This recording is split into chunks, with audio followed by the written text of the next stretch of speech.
Hello and welcome everyone. आज के video में हम लोग देखने वाले हैं conservative and non conservative forces के बारे में।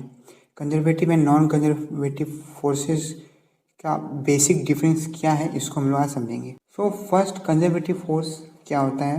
Conservative force is that force whose work done is independent of the path followed, और we can also say that the work done is zero for any closed loop. अगर इसको mathematically देखना चाहे तो work done is equal to closed integral of F dot D S is equal to zero. अगर कोई भी force इस equation को सेटिस्फाई करता है वो फोर्स हमारा कंजर्वेटिव फोर्स होता है। For example gravitational force. Gravitational force क्या है? कंजर्वेटिव फोर्स है। ओके, अब ये कंजर्वेटिव फोर्स कैसे है इसको हम लोग एक फिगर समझेंगे। एक बॉडी है जो एक इंक्लाइन प्लेन पे है और वो मूव करती है from point A two point be with the help of gravitational force. Okay, जैसा कि इसमें ग्रेविटेशनल फोर्स लग रहा है सो कुछ ना कुछ ये बॉडी वर्क डन भी की होगी।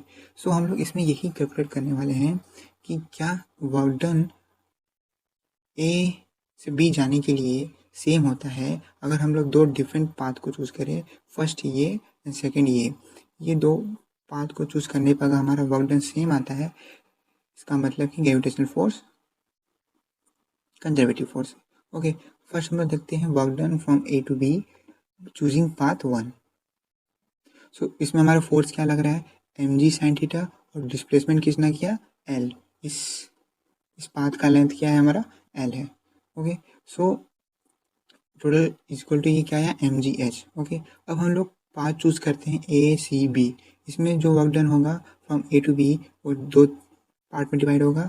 First work done from A to C and work done from B to C. अब ए टू सी क्या होगा? ए टू सी के लिए हम लोग फोर्स क्या लेंगे? mg लेंगे, और डिस्प्लेसमेंट कितना किया? h। Okay, so work done कितना होगा? mgh। और work done from B to C कितना होगा? जीरो होगा। क्यों? क्योंकि ग्रेविटेशनल फोर्स तो डाउनवर्ड लग रहा होगा और डिस्प्लेसमेंट हमारा हॉरिजॉन्टल हो रहा है। सो वर्क डन हमारा क्या हो गया? जीरो हो गया। मीन्स हमको ये पता चल रहा है कि work done with the path A B and path A C B is same.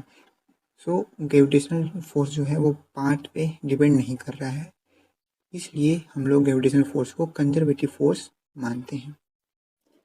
Spring force, electrostatic force, nuclear force, electric forces are also the example of conservative force. Now non conservative forces क्या होते हैं? ठीक conservative force का reverse होता है। सो इसके definition अगर देखिए, non conservative force is that force whose work done is depend on the path followed. Okay, or we can also say that कि work done is zero for any closed loop। अगर इसको mathematically देखा जाए, work done is equal to closed integral of f dot ds is not equal to zero. जो भी force इस equation को satisfy करेगा वो हमारे नॉन कंजर्वेटिव फोर्सेस कहलाएंगे। जैसा कि अगर हम लोग कोई भी फोर्स लेते हैं पॉइंट ए से बी तक जाने के लिए जो भी वर्क डन उसको लगता है, वो अगर पाथ 1 चूज करता है तो उसका वर्क डन कुछ और आएगा, और पार्ट 2 चूज करता है तो उसका वर्क डन कुछ और आएगा।